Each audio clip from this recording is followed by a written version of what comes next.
Hello and welcome or welcome back. Today we're just going to be playing some more Killing Floor 1 and just talking about stuff. So, yeah, I'll stop rambling and we'll just get right into it. Ooh. I think this map was called Fabulous, so we'll just have to see. Thank y'all for chilling, by the way, as always. Oh, this map does look fabulous. Look at that. Oh my god. I'm just like thinking, my headphones, I don't know. Usually they're too loud. One side wasn't working. It'll do that sometimes. I need to get new headphones probably. I got decent ones. They're just kind of old.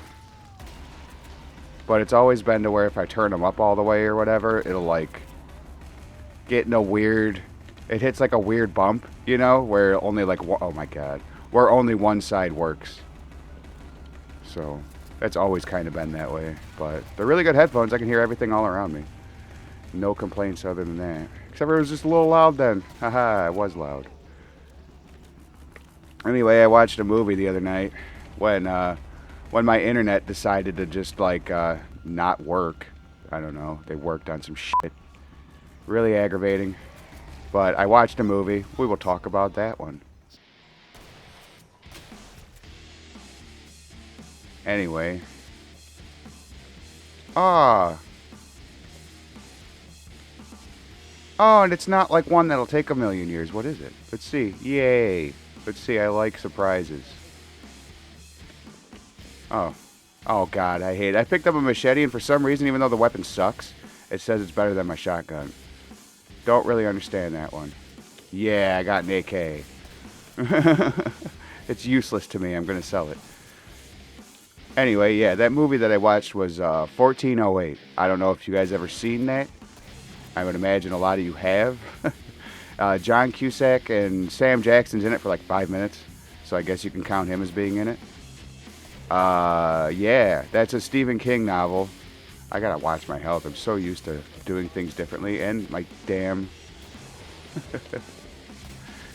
machete problems that I have. Yeah, Stephen King book turned movie. Surprise, surprise. There's a million of those. Not really a bad thing. I don't know. I think some of them are bad, but for the most part, most of them are good. But that's not what this is about. This isn't a Stephen King takedown or whatever. Yay! That AK helped me get the Saiga already. Haha! I knew he was there. Anyway, yeah, 1408. How does that one start? Starts with John Cusack. He's a horror writer, but he's pretty much like a horror writer that would not exist today. Only because it's like 10 most haunted this, 10 most haunted that, right?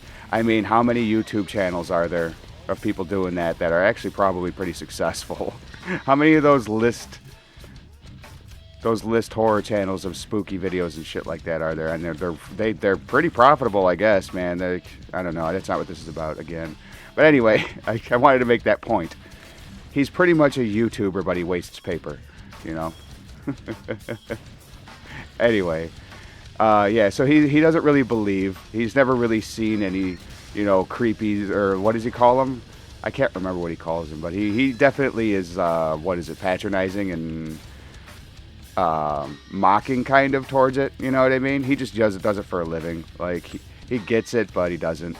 So I like that take on it. I mean, it's very original, right? Like, oh, they're the horror writer that doesn't believe in spooky stuff. It's like, yeah, but it works. And John Cusack, did that one just die?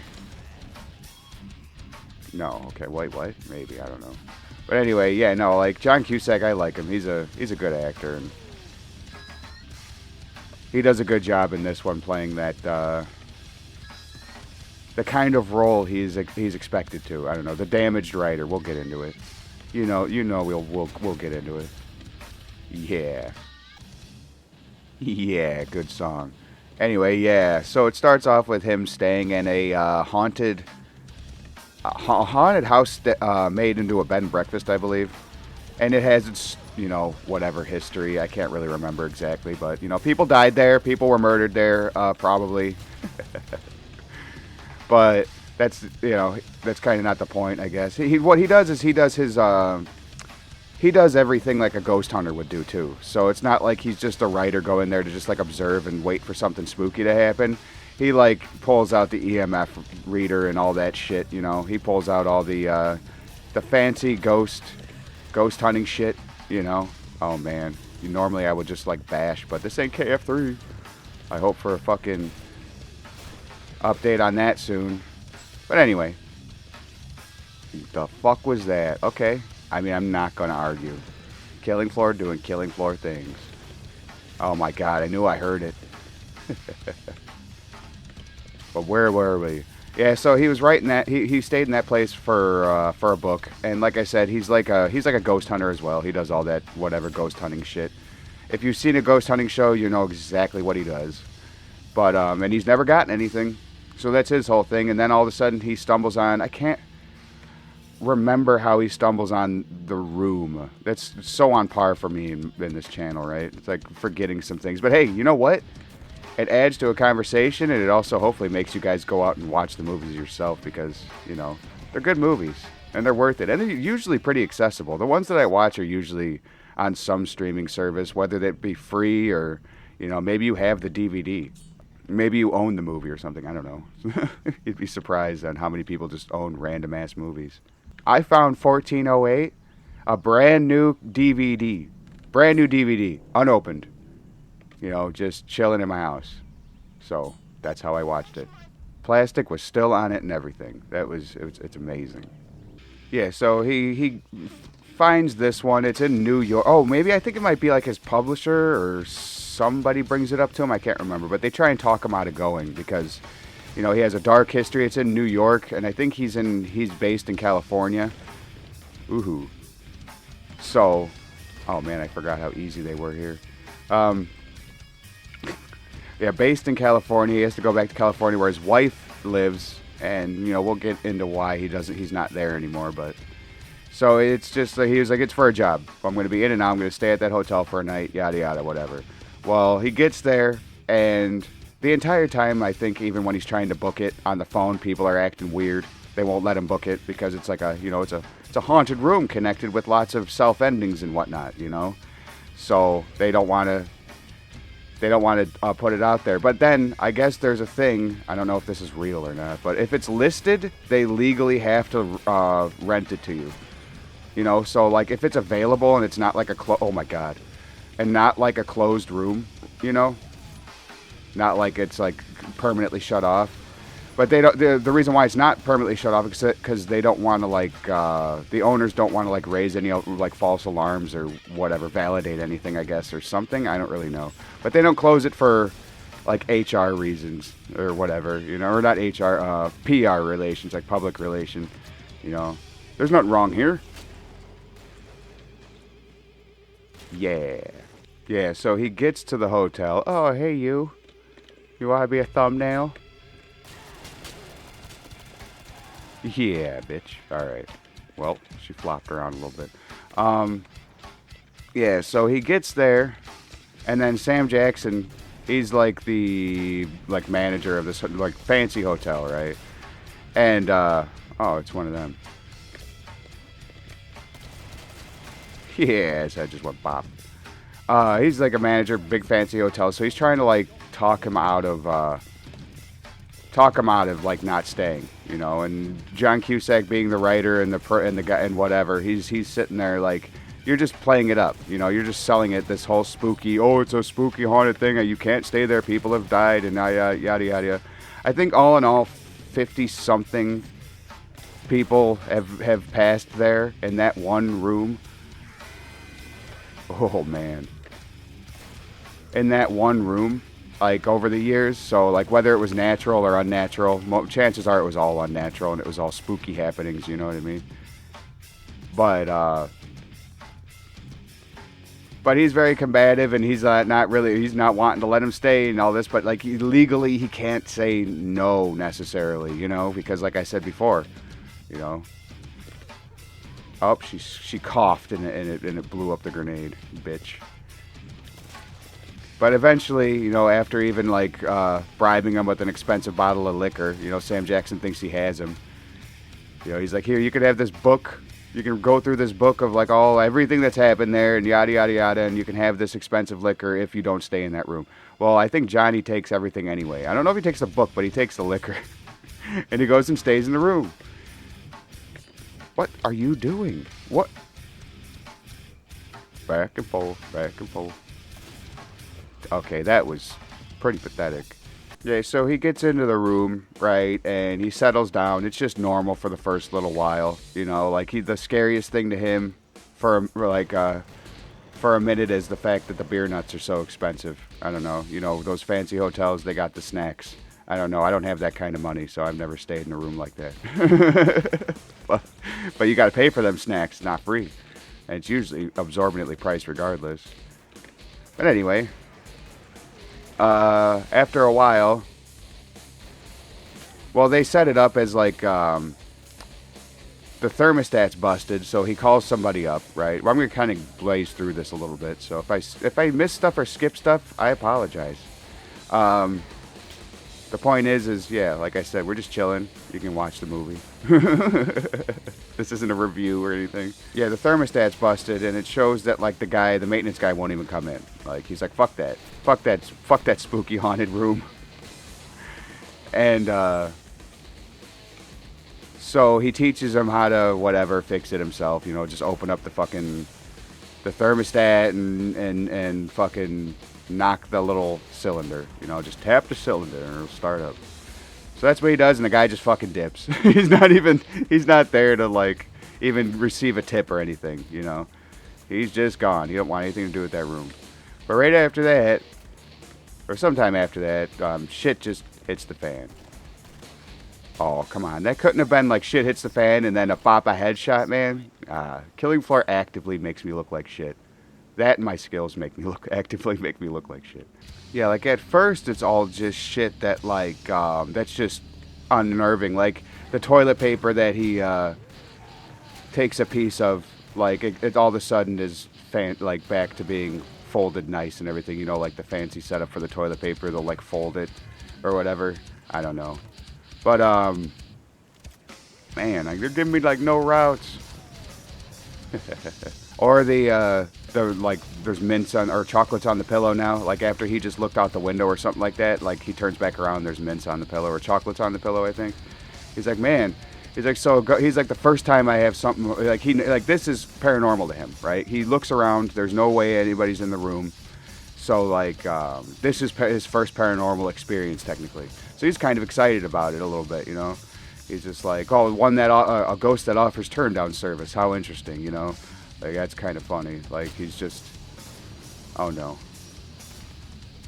That does a little bit more damage than I was anticipating. To me.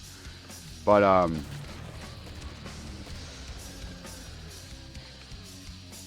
like, it just starts off, like, with that, and then, like, he tries to get out of the room. You know, at the door won't open, you know, the key breaks and then gets sucked into it, you know. He keys the door and then the key gets sucked into the lock. It's like it even just disappears, so he can't even fix that. And then he goes out the window to try and like work his way to another room, and it's just a long flat wall, you know. Like he tries to wave across the way to somebody, it ends up being a mirror of him, you know. And then he sees like a projection of like a psychopath that's in a painting that tries to kill him. You see a couple of times, you find out that he's in a painting, but I don't know, it's weird. The Room, like, what do they say? Sam Jackson says The Room. It's a fucking evil room or something like that. It's just like, yeah, that's a really, like, good way of describing it. It's just an evil fucking room. Like, you never really find out what is actually driving it. It's just an evil fucking room. Now it's where, like, things really start to kind of intensify, I guess. Like, the weather in the room starts to go crazy. Like he's oh shit.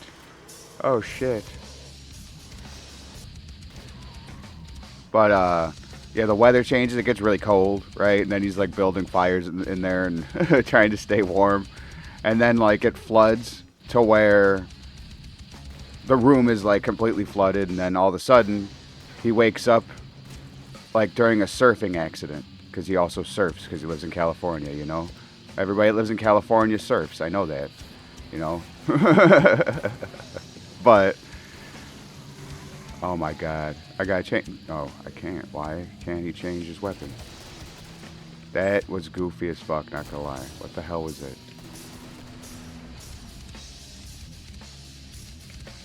Wow. He like drained my health the second I heal. Oh no! What a fucking asshole.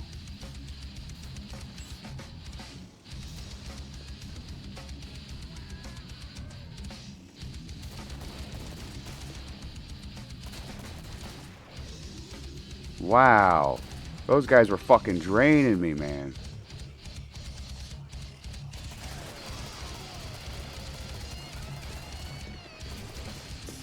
Holy shit. I don't know why that got so, like, intense. I'm like, these guys are gonna fucking corner me. Oh no.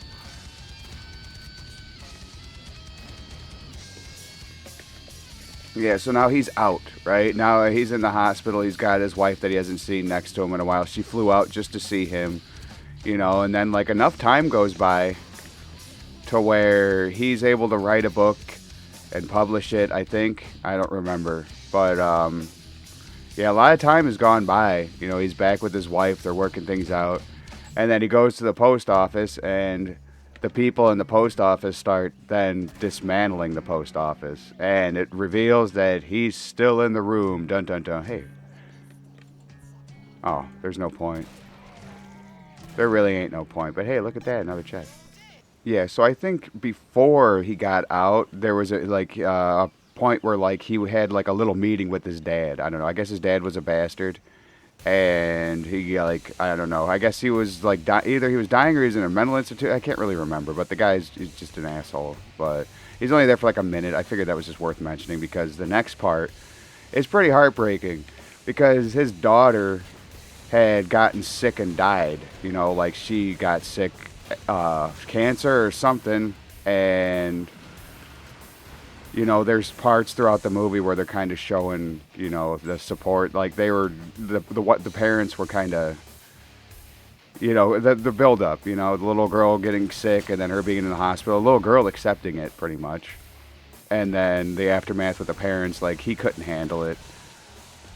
Like he told her every time I looked at you, I saw her face or something like that. I mean, I guess I could kind of understand that. It's a shitty situation for both though, you know. But I'm not gonna go into the moral, what I would do here type of thing. But you know, it's a shitty situation. But anyway, the room decides to use that and brings the daughter in, and like it's a really heartbreaking scene of her just like saying that, you know, she wants them to all be together as a family and all this, and you know, and they won't let me stay, or it won't let me stay or something like that, which I'm assuming it's whatever is controlling the room won't let her stay. And then as he's holding her crying, she just goes limp. And yep, that's sad as fuck. Like that is terrible. I don't care who you are. But then the music kicks in because it was, what is it? We've only just begun, or whatever has been playing. That's like the song, you know. We've only just begun to live, whatever that song. And as that happens, she turns into like a charred corpse, I guess, and falls apart. Like that's kind of what happens. And then, you know, he eventually decides, you know, like enough's enough. Like I think he goes a little crazy, and then the time resets because there's a timer. It's an hour, and the timer reset, and then the room just goes back to normal. And then like he gets a phone call from this like ominous front desk lady saying, you know, you can check out early, you know, as like nooses start to pop up around the room, or you could live that hour over and over again. And he's just like, all right, no. So what he does is like he makes a Molotov cocktail out of the bottle of liquor, and he he lights a cigarette that he carries around with him. He says, you know, just in case nuclear war. You know, he doesn't smoke, but he carries that with him because, you know, like he said, just in case nuclear war breaks out or apocalypse, you know, he wants to have that cigarette. So that happens, and then as like the sprinklers are coming on and the room is like growling, right? Because he's burning the bitch down and he's having a good time. He takes an ashtray and throws it through the window, and you know what happens when you add fire and oxygen. The oxygen rushed into the room and blew up the room essentially. But I mean, there's two or three endings. I got the theatrical ending, I believe, is he's fine. Hold on, let me just do this. He's fine, right? And then he gets the tape recorder from the fire, and he turns it on, and him and his wife hear the daughter's voice, and it like vindicates him. It was all real, And then there's another one. There's another ending where he dies, and then he's a ghost in the back of Sam Jackson's car for some reason. And then there's one. I think there might be another one where it's just like he lives and everything is fine, normal. Patriarch is probably gonna fucking ruin me. I've been playing like shit.